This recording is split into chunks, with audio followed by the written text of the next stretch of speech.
അന്താരാഷ്ട്ര നീന്തൽ പരിശീലകനും Kerala tourism life ഗാർഡും നിരവധി ലോക റെക്കോർഡുകൾക്ക് ഉടമയുമായ ഡോക്ടർ ചാൾസൺ ഏഴിമലയുടെ ആത്മകഥാംശമുള്ള പുസ്തകം നീന്തിക്കയറിയ ജീവിതം കുന്നൂരു സിറ്റിയിലെ ടാഗോർ സ്മാരക വായനശാലയിൽ വെച്ച് പ്രകാശനം ചെയ്തു. മുൻ MLA TV രാജേഷ് പുസ്തക പ്രകാശനം നിർവഹിച്ചു. പുസ്തകം പ്രകാശനം ചെയ്ത് സംസാരിച്ച TV രാജേഷ് താൻ MLA ആയിരുന്ന കാലഘട്ടത്തിൽ ചാൾസൺ ഏഴിമല ലോക റെക്കോർഡ് നേടിയ കായൽ, പുഴ, കടൽ നീന്തലുകളുടെ സമാപനത്തിൽ സാക്ഷ്യം വഹിക്കാനും സ്വീകരിക്കാനും സാധിച്ചത് അനുസ്മരിച്ചു.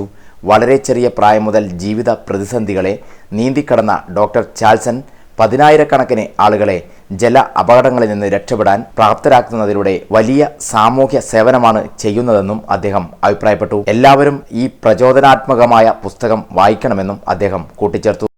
ചാൾസന്റെ കഴിവും മികവും പ്രയോജനപ്പെടുത്താൻ കഴിയത്തക്ക നിലയിലുള്ള നിരവധി പ്രോഗ്രാമുകൾ സംഘടിപ്പിക്കാനുള്ള അവസരം എനിക്ക് കൈവന്നിട്ടുണ്ട്. ഞാൻ വെള്ളിയാശ്ശേരി MLA ആയിരുന്ന ഘട്ടത്തിൽ നമ്മുടെ നീന്തൽ, പ്രത്യേകിച്ചും നമുക്കറിയാം നമ്മുടെ കേരളത്തിൽ എല്ലാ വർഷവും കായലിലും പുഴയിലും ജലാശയങ്ങളിലും ഒക്കെയായി നിരവധി ജീവൻ കുഴിഞ്ഞു പോകുന്നു.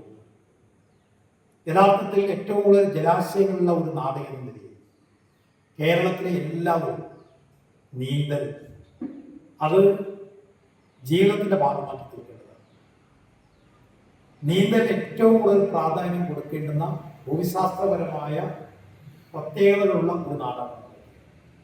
ദൗർഭാഗ്യവശാൽ പലപ്പോഴും നമ്മളത് ശ്രദ്ധിക്കാറില്ല. നീന്തലിന്റെ ഒരു ആവശ്യകത എന്താണ് എന്ന് സമൂഹത്തെ ബോധ്യപ്പെടുത്തി കൊടുക്കാനുള്ള ജീവിതമാണ് ചാൾസൺ. അദ്ദേഹം പുസ്തകത്തിന്റെ പേര് തന്നെ വളരെ അർത്ഥവത്തായ ഒരു പേരാണ്. പണ്ണേരി രമേശൻ പുസ്തകം ഏറ്റുവാങ്ങി. പുസ്തക സാഹിത്യകാരനും അധ്യാപകനുമായ സുനിൽ കുന്നൂരു പുസ്തകം പരിചയപ്പെടുത്തി സംസാരിച്ചു.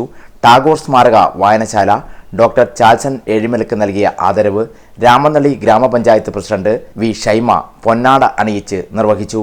സംഘാടക സമിതി ചെയർമാൻ VP മധു അധ്യക്ഷത വഹിച്ച ചടങ്ങിൽ പ്രസാധകരായ olive publication manager K. Sandeep, V. Pramod, R. Sasi, P. Jayaraj, K. Anil എന്നിവർ ആശംസകൾ അർപ്പിച്ചു.